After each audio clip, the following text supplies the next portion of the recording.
Christian Baptiste, élu général de division, vous avez été en particulier officier parachutiste pendant 20 ans et dirigé le célèbre musée de l'armée installé aux Invalides à Paris. Juste une anecdote. Un soir de Noël à Sarajevo, j'ai fait faire ce jeu. J'avais sous mes ordres, des officiers de 17 nationalités. Je leur ai dit, tiens, on va jouer à un jeu et chacun va mettre quel est le mot qui vient à la bouche qu'on concerne les 10 autres. Là. Et pour les Français que j'étais, vous savez qui était pour la France le mot arrogant.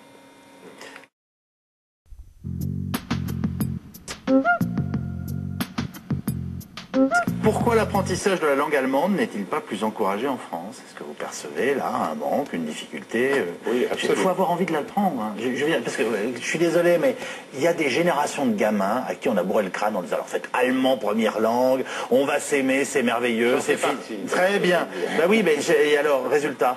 Ben, le résultat, pour moi, il est tout à fait acquis. Mes 3 enfants ont appris l'allemand, et je vais vous dire même plus que ça.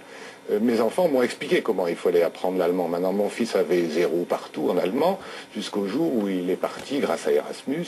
Il n'est jamais revenu, n'est-ce pas? Maintenant, quand il est dans un pays tiers, et quand il a l'occasion de revenir, il va plutôt à Berlin, parce que c'est là qu'on s'amuse, parce que c'est là que les jeunes... Faites confiance aux jeunes générations. Comme dans l'entre-deux-guerres. Non, faites confiance aux jeunes générations. Si Berlin des années 20, ça avait beaucoup de charme. La possibilité d'aller étudier dans cette université, ils sont dans toute l'Europe, même ailleurs, au-delà.